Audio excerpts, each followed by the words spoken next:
Hello student, science coaching institute बेगू की online classes में आप सभी का स्वागत है। अपन कक्षा 10 के गणित विषय का प्रथम अध्याय वैदिक गणित पढ़ रहे थे। उसके अंदर अपन ने क्वेश्चन नंबर 16 तक वैदिक विधि से जोड़ बाकी गुणा अपन ने सीखा था। अलग अलग विधियों से उनका प्रैक्टिस करना है। और आज अपन सबसे इम्पोर्टेंट जो बोर्ड के अंदर पूछी जाती है ध्वजांक विधि को पढ़ेंगे, जिसे समझेंगे अपन अच्छे से। इसका क्वेश्चन बहुत ही इंपॉर्टेंट होता है बोर्ड के हिसाब से, और क्वेश्चन एक बार समझ में आ गया तो भूलोगे नहीं तुम लोग। अब अपन 5,92,837 में 119 का भाग लगाएंगे ध्वजांक विधि से। ध्वजांक विधि समझने से पहले अपन इसको 3 खंड में बांट लेते हैं। 3 खंड में अपन ने पिछले वाले क्वेश्चन सूत्र निखिलम और सूत्र प्रावृत्ति में भी बांटा था कि 3 भाग में बांट देते हैं, और अलग अलग में क्या क्या लिखते हैं इसके अंदर अपन वो सीखेंगे। उससे पहले मैं लिख देता हूँ, ये क्या है भाजक, ये क्या है भाज्य। तो अपन 3 खंड में क्या क्या लिखेंगे वो समझ लेते हैं पहले।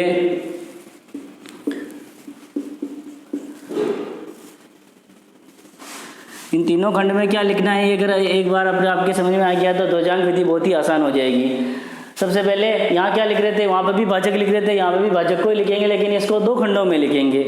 अपन इसको ऐसे भी लिख सकते हैं 1 और 19। इसके अंदर क्या हो जाएगा, ये तो हो जाएगा मुख्यांक, ये हो जाएगा ध्वजांक।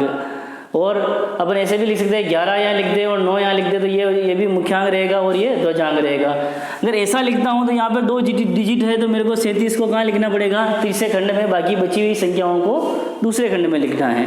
अगर मैं ऐसे लिखता हूँ, अगर मैं ऐसे लिखता हूँ इसको कि यहाँ पे 1 यहाँ नहीं लिख के यहाँ लिखता हूँ, तो ये रह जाएगा 11 मुख्यांक और 9 रह जाएगा ध्वजांक।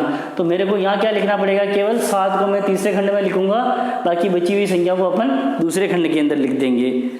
अपन को अगर 11 यहाँ लिखना है, 9 यहाँ लिखना है, तो एक ही अंक है इसके अंदर ध्वजांक के अंदर, तो अपन एक अंक को इधर तीसरे खंड में लिखेंगे। अगर मेरे को यहाँ पे 1 लिखा और 19 यहाँ लिखता तो 2 संख्याओं को यहाँ लिखेंगे। दोनों में लिखने का तरीका अलग रहेगा, बाकी तरीका होगा वही रहेगा। मैं इसको 11 यहाँ लिख रहा हूँ, इसको बना रहा हूँ मैं मुख्यांक,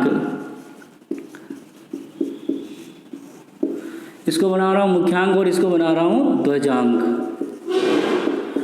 ये कहलाता है ध्वजांक और ये है मुख्यांक। अब ध्वजांक की संख्या एक ही है, 1 डिजिट में है, तो मैं एक संख्या यहाँ लिख देता हूँ, कौन सी वाली, 7। बाकी बची हुई संख्याएं सारी इधर आ जाएगी, 5, 9, 2, 8 और 3। ये दूसरे खंड के अंदर आ गई। जितने ध्वजांक के अंदर डिजिट रहेंगे उतने ही अपन यहाँ पर लिखेंगे संख्या। ध्वजांक अपने पास कितना है, 9, और मुख्यांक कितना हो गया, 11। मुख्यांक का अपने को भाग लगाना है इसके अंदर, तो अपन लगाएंगे। देखो पहली स्टेप में मैं क्या करूँगा, ध्वजांक का अंदर मुख्यांक कितना है 11, और अपने को भाग 5 में जाएगा नहीं, तो किस में लगाएंगे, 59 में। अपने को ये सारी स्टेप 1 बाय 1 यहाँ नीचे लिखती जानी है, और यहाँ पे अपने को भागफल प्राप्त होगा और यहाँ पर शेषफल प्राप्त होता है। तो पहली बार में मैं क्या कर रहा हूँ, 59 के अंदर भाग लगा रहा हूँ 11 का। मुख्यांक का भाग लगाएंगे अपन, तो कितनी बार जा रहा है 59 के अंदर भाग, यहाँ देख लेते हैं, 5 बार गया है, 55 आए, और शेषफल कितना बचा है, 4। मैं यहाँ लिख दूंगा भागफल कितना हो गया 5, और शेषफल कितना हो जाएगा 4। तो भागफल तो यहाँ लिखूंगा मैं 5, और शेषफल यहाँ लिखूंगा 4। तो यहाँ पर कितने हो जाएंगे, अब 4 को 2 के साथ में लेंगे तो नया भाज्य क्या आ जाएगा अपने पास, नया भाज्य आ गया 42। और इस नए भाज्य से अपने को वापस क्या निकालना है, संशोधित भाज्य। तो मैं यहाँ लिख देता हूँ संशोधित भाज्य। संशोधित भाज्य कैसे निकलेगा, जो नया भाज्य आया उसमें से अपने को भागफल और ध्वजांक का गुणा करके माइनस करना होगा। भागफल कितना है 5 और ध्वजांक कितना है 9, इन दोनों को गुणा करके अपन नए भाज्य में से माइनस करेंगे, तो क्या प्राप्त होगा अपने को, संशोधित भाज्य। तो यहाँ से माइनस करता हूँ मैं, 5 गुणा 9, तो ये 42 और ये हो गए 45। तो आंसर कितना प्राप्त हुआ, -3। अगर ध्वजांक विधि के अंदर अपने को संशोधित भाज्य माइनस में प्राप्त होता है, तो अपने को क्या करेंगे, अपन वापस यहाँ पे जितनी बार अपन ने भाग लगाया था उससे 1 बार कम लगाएंगे। अपन ने कितनी बार लगाया था, 5 बार। शेषफल कितना प्राप्त होता, 4। तो अपन क्या करेंगे, अब इसको अपन 4 बार ही लगाएंगे भाग, 4 बार भाग लगाएंगे और शेषफल जो भी बचेगा अपन उससे नया भाज्य निकालेंगे और फिर संशोधित भाज्य निकालेंगे। ऐसे करके देखना है एग्जाम के अंदर, और ये स्टेप फिर अपने को वापिस काट देनी है। अपना ऐसा नहीं करेंगे कि 5 बार लगाने से अपने के पास क्या प्राप्त हो रहा है, माइनस की संख्या प्राप्त हो रही है। तो माइनस की संख्या संशोधित भाज्य के अंदर अगर प्राप्त होती है तो अपन क्या करेंगे, एक बार कम भाग लगाएंगे। यहाँ पर 5 बार जा रहा है लेकिन अपन क्या लगाएंगे, 4 बार ही लगाएंगे।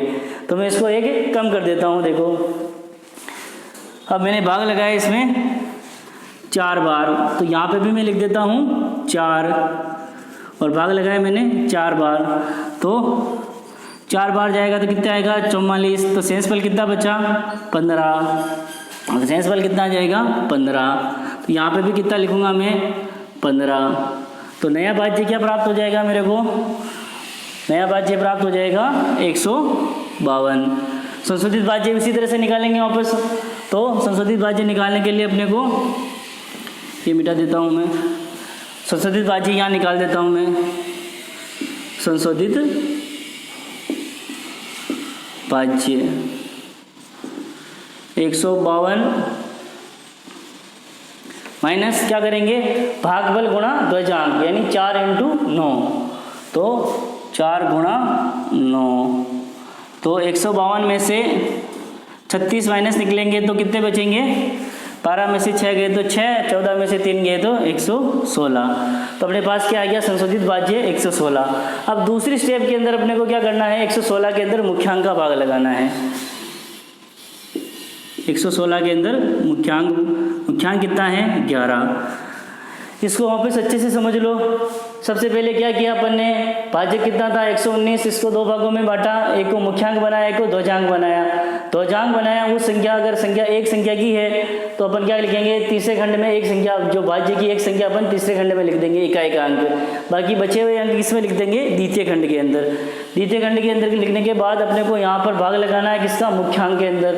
मुख्यांक के अंदर अपने 59 में भाग लगाया, 5 बार चला गया था, लेकिन जो संशोधित भाज्य आया था वो क्या उसमें माइनस में प्राप्त हुआ था।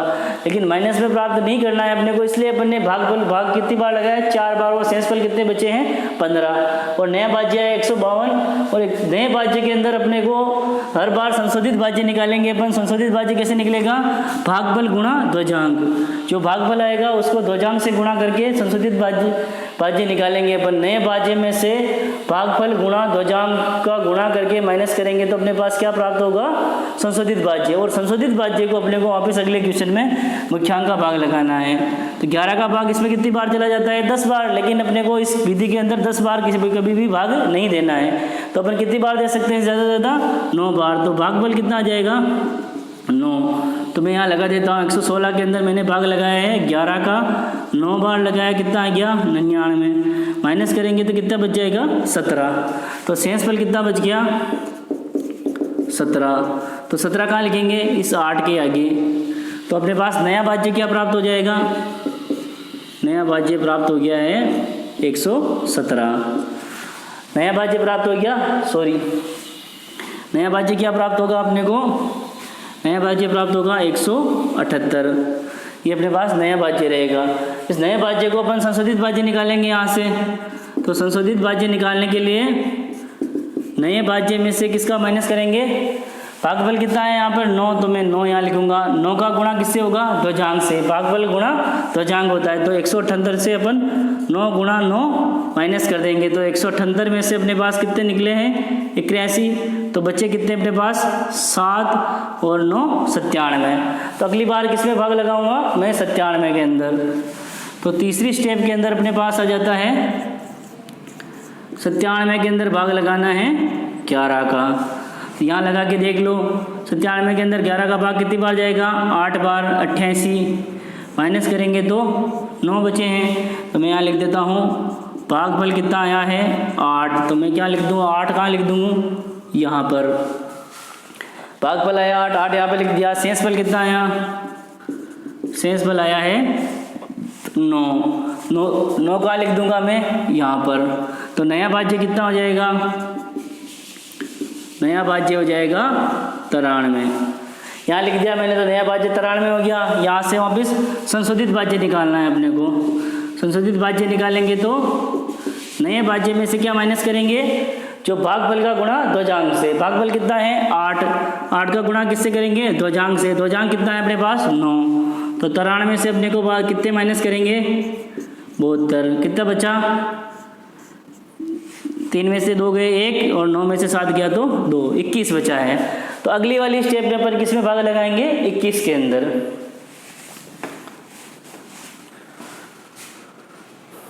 तीन स्टेप है, एक स्टेप और आएगी जिसमें अपन 21 में भाग लगाएंगे 11 का मुख्यांक का। तो मैं चौथी स्टेप वापस लिख देता हूँ यहाँ पर ऊपर।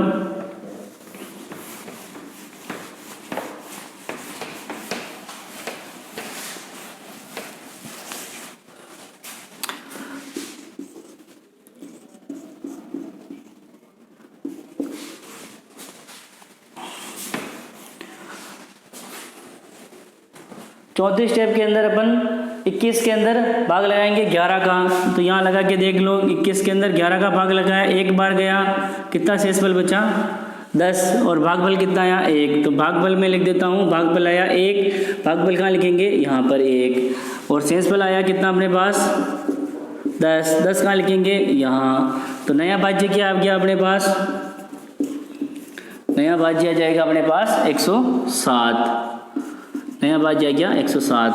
वापस अपने को क्या निकालना है संशोधित भाज्य, संशोधित भाज्य आ गया 107 से क्या माइनस करेंगे, भागफल कितना आया 1, ध्वजांक कितना है 9, तो अपन करेंगे 1 गुणा 9 माइनस। तो 107 में से अपने को 9 माइनस करने हैं क्योंकि 1 गुणा 9 9 होता है। तो ये माइनस करके कितने आएगा 98। तो अपन यहाँ लिख देंगे यहाँ पर 98। ये क्या आ गया अपने पास शेषफल और ये आ गया अपने पास भागफल।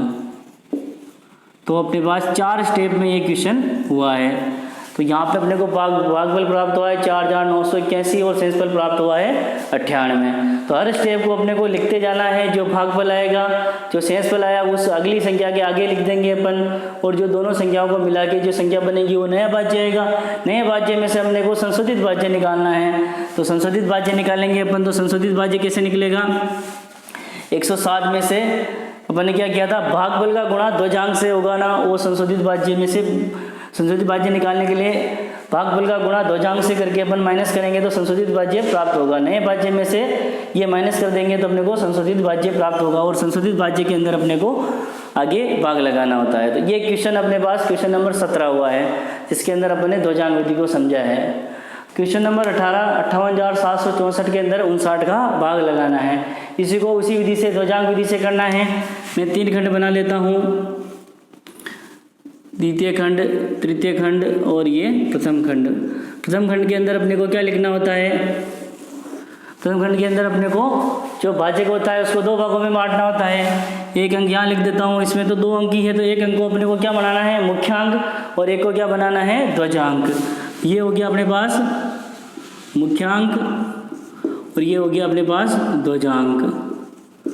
एक अंक मुख्यांक बन गया, एक अंक ध्वजांक बन गया। अब ध्वजांक एक ही डिजिट है तो अपन यहाँ पे क्या लिखेंगे, एक डिजिट यहाँ पे लिख देंगे। लास्ट संख्या क्या है इकाई 4, बाकी बची हुई संख्या है यहाँ लिख दूंगा मैं 5 8 7 6।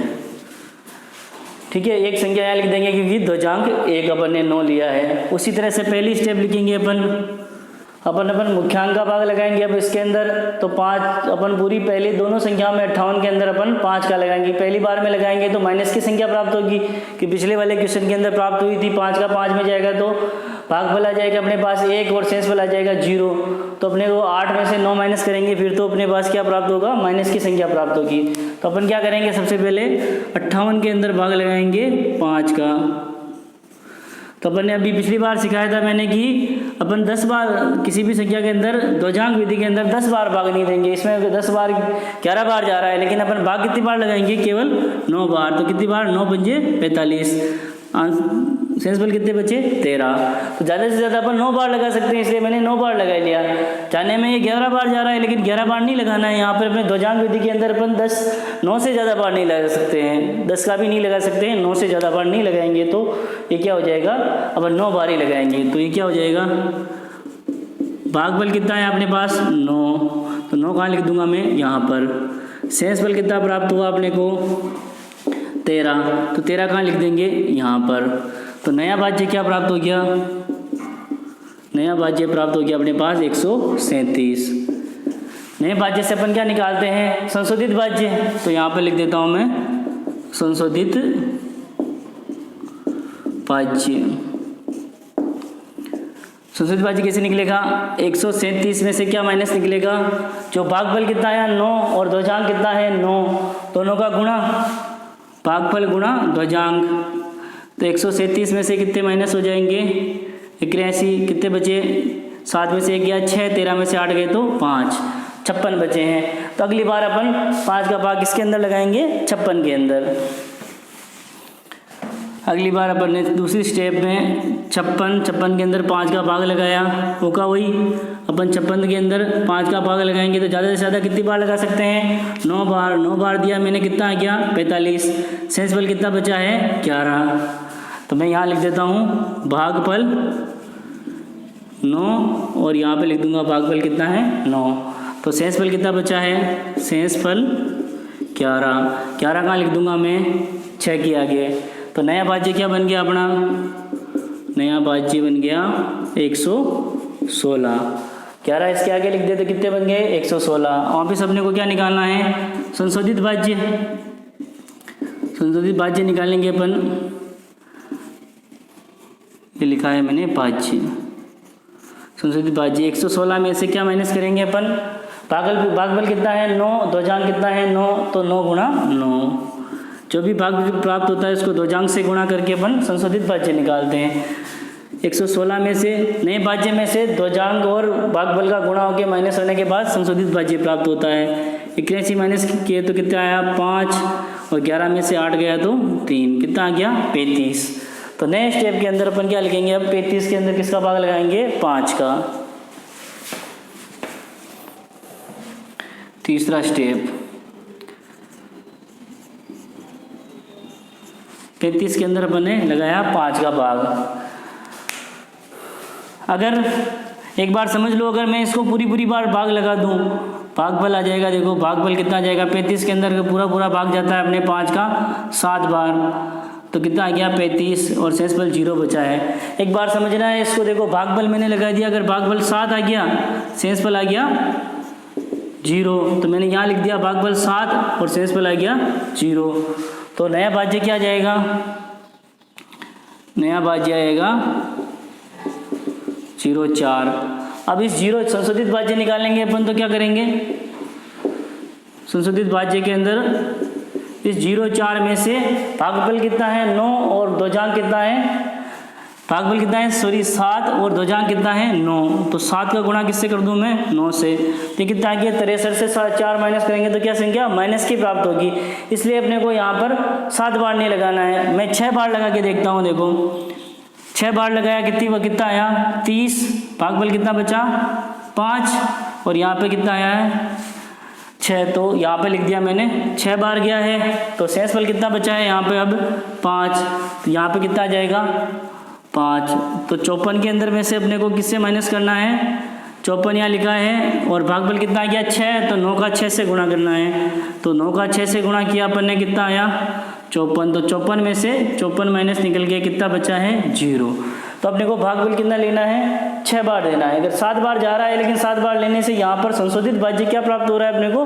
माइनस का। तो अपनी ध्वजांक विधि के अंदर संशोधित भाज्य के भी माइनस का या नेगेटिव संख्या प्राप्त नहीं होगी। अगर होती है तो अपने को एक बार कम भाग लगाना है। पहले मैंने 7 बार लगाया था तो यहाँ पर माइनस में प्राप्त हुआ, फिर मैंने 6 बार लगाया है तो 35 में 5 का भाग 6 बार लगाया 30, तो कितने बचे? शेषफल 5। तो शेषफल 5 यहाँ लिखे तो कितने हो गए? 54। नया भाज्य कितना आ गया? 54।